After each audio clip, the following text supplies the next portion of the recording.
Last সফরের আগের সফর চট্টগ্রাম এয়ারপোর্টে সুবহানাল্লাহ শেরে মিল্লাত দুনিয়াতে ছিলেন।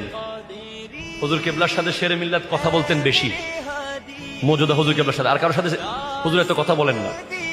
তো শেরে মিল্লাত নবী সাহেব জিজ্ঞেস করছেন, হুজুর आपका जो गाड़ी है, गाड़ी लैंड क्लोजर प्राडो, इस गाड़ी को लोग चूमते हैं, चुमू दे, हुजूर इसका क्या दलील है? এত বড় মুফতি আজম ওই হুজুরের সাথে কথা বলার বাহানা, এগুলো আমি সচক্ষে দেখে বলতেছি আপনাকে, আমিও ভিতরে ছিলাম।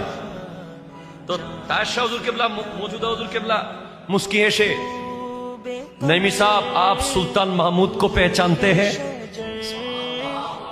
सुल्तान महमूद गजनबी 16 मर्तबा भारत पर गया, मगर एक जगह वो अपने कब्जे पर नहीं ले पाया। 17 मर्तबा जब जा रहा था अपने पीर के दरबार में गया। সুলতান মাহমুদ 17তম বার যখন যাচ্ছেন ভারতে, তখন ওনার পীর আবুল হাসান হরকানি রহমতুল্লাহ আলাইহির কাছে গিয়ে বলে, হুজুর আমার জন্য দোয়া করেন, আমি ভারত যাচ্ছি। তখন আবুল হাসান হরকানি রহমতুল্লাহ আলাইহি সুলতান মাহমুদ গজনবীকে নিজের গায়ের কাপড়ের টুকরা দিয়ে বলেছিলেন, তুমি যুদ্ধে নামার আগে আমার কাপড়টা হাতের উপর নিয়ে আল্লাহর কাছে এটার ওসিলে দোয়া করে দিও। সুলতান মাহমুদ গজনবী তখন যুদ্ধে গেলেন, ওনার পীরের কাপড়ের ওসিলায় দোয়া করলেন, কিছুক্ষণের মধ্যে যুদ্ধে জিতে গেলেন। সুন্নাত মন্দির ওনার আন্ডারে চলে আসছে। তো হুজুর কেন বলছেন, ऐसा भी है हम नहीं आता है, ये कदम उठता नहीं उठाया जाता है।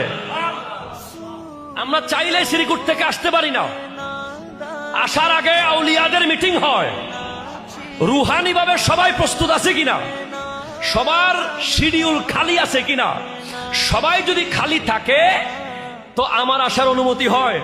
আমি যেই গাড়িতে বসি ওই গাড়িতে আমি জিসমানি ভাবে বসি, রুহানি ভাবে ওই গাড়িতে গৌসে পাক আব্দুল কাদের জিলানী থাকে, ওখানে খাজা চৌরবি থাকে, খাজা শ্রীকুটি থাকে, তৈয়ব শাহ কিবলা থাকে। এজন্য 1 কোটি মানুষ হলেও একজনের গায়েও একটা আঘাত লাগে না, এগুলো রুহানি ভাবে কন্ট্রোলে থাকে। আল্লাহ ইয়া